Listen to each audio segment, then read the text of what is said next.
I prefer to draw food and then eat it. Well, not eat it. It's gonna get worse, oh no. I'm gonna choose from this pot a country and then illustrate a food dish that I think is relevant to that country.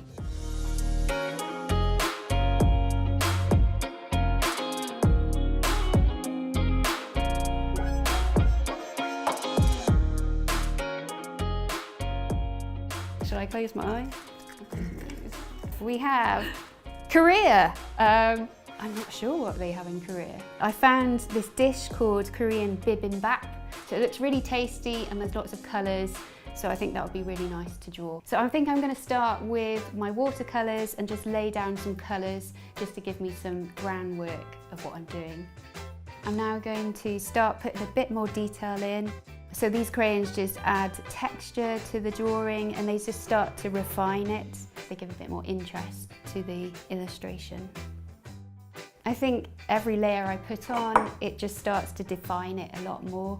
You just get more contrast, you get more shapes coming through. I'm going to add some chopsticks just to give it some life, and obviously that's what you would eat it with.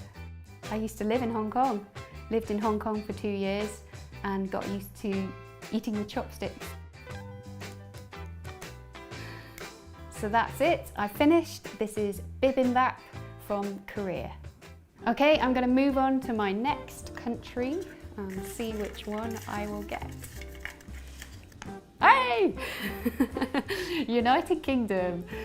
So I am going to pick a dish from the county that I'm living in, which is in Cornwall, and I'm going to do the pasty, which is a traditional dish, and it is a very old dish because it used to be eaten by the tin miners who went down the mines. What I thought would be nice though is maybe to draw some of the ingredients that are inside the Cornish pasty as well, so you know what's inside there. You like your Cornish pasty? I do, but obviously I can't eat too many Cornish pasties because they're very filling. Drawing food does make me hungry at times, especially the type of food that I'm drawing. I love drawing root vegetables because there's a lot of texture on them.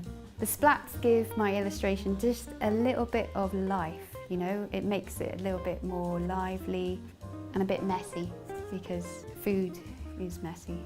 There we have it, the dish from United Kingdom, Cornwall, the Cornish pasty. Okay, this is my final dish that I'm going to pick out. Italy! Mamma mia! Now, we've had 2 savoury dishes, so how about a sweet dish? And I think the sweet dish that comes to mind from Italy is tiramisu. I had an idea though that I would actually use coffee to paint with, as it's one of the key ingredients of tiramisu. So I have over here my coffee, ground beans. This is nice actually because it really smells of coffee.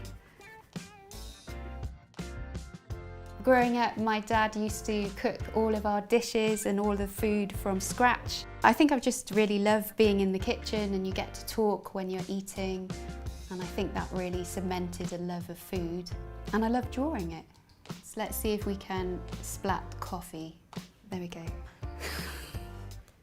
And that's the end of the challenge. I think the Korean dish actually looks the most tasty. It's got a lot more vibrancy, I think, than the others. I hope you enjoyed watching this challenge as much as I enjoyed doing it. To learn more about food illustration, subscribe to Domestika and check out my online course.